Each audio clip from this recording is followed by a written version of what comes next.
Assalamu alaikum and hi to everyone. Just a response to brother converted to Islam video. Yes. Just like to say, people are free to leave and free to enter, alhamdulillah. And just wanted to quote a verse from the Quran, Surah 4, verse 24. Also prohibited are women already married except those whom your right hand possesses. Basically that means Muslim men cannot marry women that are already married, but they can marry their slaves if they have any. That's what it means when if they have a female slave and she reaches the age of puberty, roughly.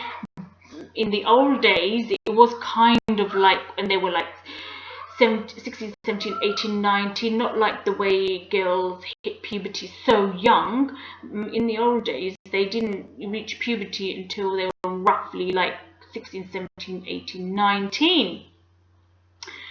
So when if they do have a slave, they can marry her when she reaches that age, roughly 16, 17, 18, 19, 20, 21. We have to remember that slavery has been around for a very, very, very long time before Islam. So we should not blame Islam for slavery.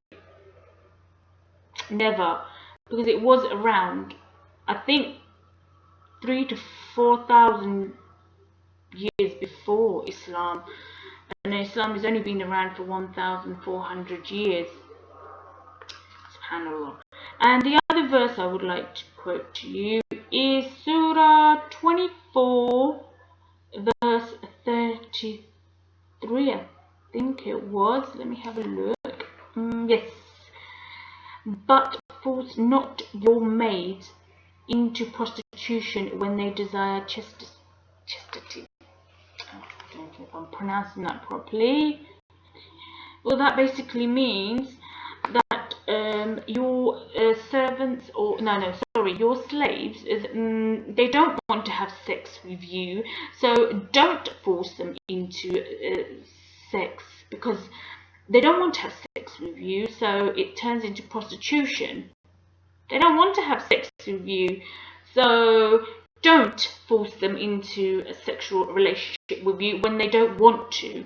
That's very horrible. Because you got to remember, okay, I'm a revert to Islam, and these when you're new to Islam, these verses and especially like slavery, and they kind of like play in your mind, and shaitan kind of like plays it, all this and that. You have to be careful. When I came across these verses, I knew that I know something, something's not right, like what I've just told you is the truth. At that time I didn't know, because I was new. I mean, you have to think. It's common sense. I mean,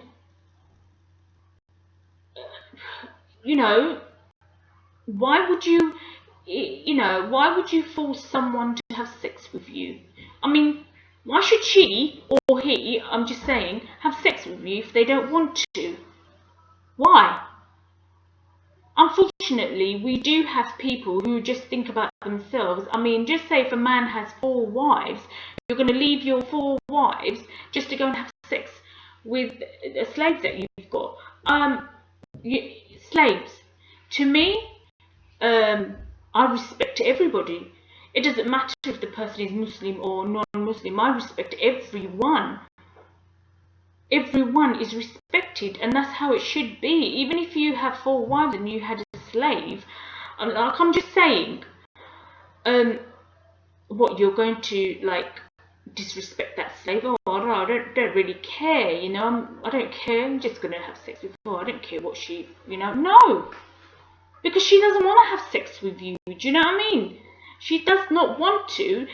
And there is a hadith. I do strongly believe that hadiths are not 100% true, and people do use hadiths to get their dirty, wicked ways. They're not 100% true. But a slave girl, she went to the Prophet, peace be upon him, and she said to the Prophet, peace be upon him, that my master forces me to have sex with him, and I don't want to. And then this verse came down. And then so she doesn't want to, so leave her alone. Just leave her alone. If a woman doesn't want to marry you, she doesn't have to. If a woman doesn't want to have sex with you, just leave her alone. That's how it is. Respect. That's how it is. Alhamdulillah. And like I said, slavery has been around for a very long time before Islam. And Muslims of that time were encouraged to free their slaves. And the Prophet Muhammad, peace be upon him, never had slaves. Never. When I was new to Islam, I was a bit confused. What is going on? I'm reading the hadith, and it didn't what? Can you do this in the religion? And then I would read something else and think, I don't know. And then you talk to people, and then, do you know what? I'm not going to listen to nobody. I'm not going to listen to no one.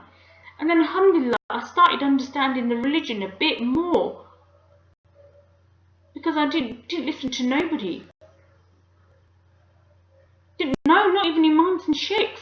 Even imams and sheikhs there are corrupted imams and sheikhs out there, so you've got to be careful. Prophet, peace be upon him, did say that I am leaving two things behind me, and one is Quran and the sunnah, and you've got to be careful, especially in this time we are living in.